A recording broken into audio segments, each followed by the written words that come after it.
আলাইকুম রহমতুল্লাহ।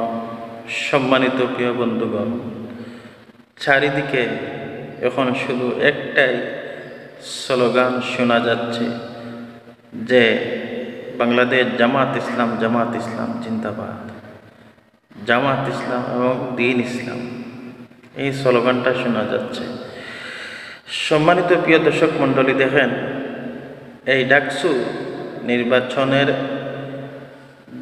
জামাত শিবির বিজয়ী হবার পর এবার প্রমাণ হয়ে গেল এই দেশের জনগণ এবার কোনো বেদিন ক্ষমতায় দেখতে চায় না। এই দেশের জনগণ এবার চায় ইসলামিক মানুষদেরকে ক্ষমতায় দেখতে চায়, ইসলাম দেখতে চায়।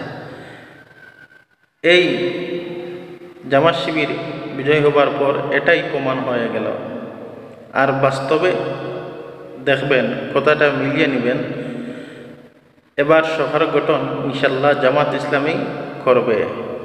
এবার বিএনপির মাথায় হাত, দেওয়ালে পিঠ লেগে গেছে। তাদের সব দিক থেকে রাস্তা এবার বন্ধ হয়ে গেছে।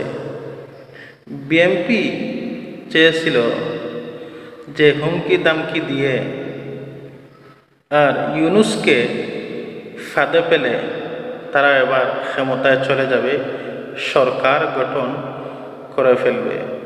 দাদা এতই সোজা, এখন লন্ডনে বসে বসে লুচিকাও, ক্ষমতার আশা করবেন না। দেখেন, শেখ হাসিনাকে ডুবিয়েছিল তার নেতাকর্মীরা, আর এই বিএনপি দলকে ডুবাবে, তারেক জিয়া সাহেবকে ডুবাবে তার নেতাকর্মীরা। আপনি জনগণকে দোষারোপ করে লাভ নেই। আপনার দলকে আগে ঠিক করেন, আপনার দলের নেতাকর্মীদেরকে আগে আদব কায়দার শিক্ষা দেন, দ্বীন ইসলামের জ্ঞান শিক্ষা দেন, তারপরে রাজনীতি মাঠে আসেন।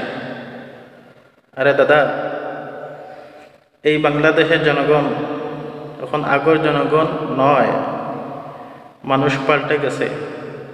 এখন হুমকি দামকি আর জেল জুলুম বয় মানুষে পছন্দ করে না, আর এটা এখন মানুষে ভয় পায় না। এখন জনগণ সচেতন হয়ে গেছে। বর্তমান যুগের মানুষ দ্বীন ইসলাম চায়, এটাই প্রমাণ হয়ে গেছে। ইনশাল্লাহ আগামী বাংলাদেশ জামাত ইসলামের বাংলাদেশ হবে ইনশাল্লাহ। সবাই সুস্থ থাকেন, ভালো থাকেন। আসসালামু আলাইকুম।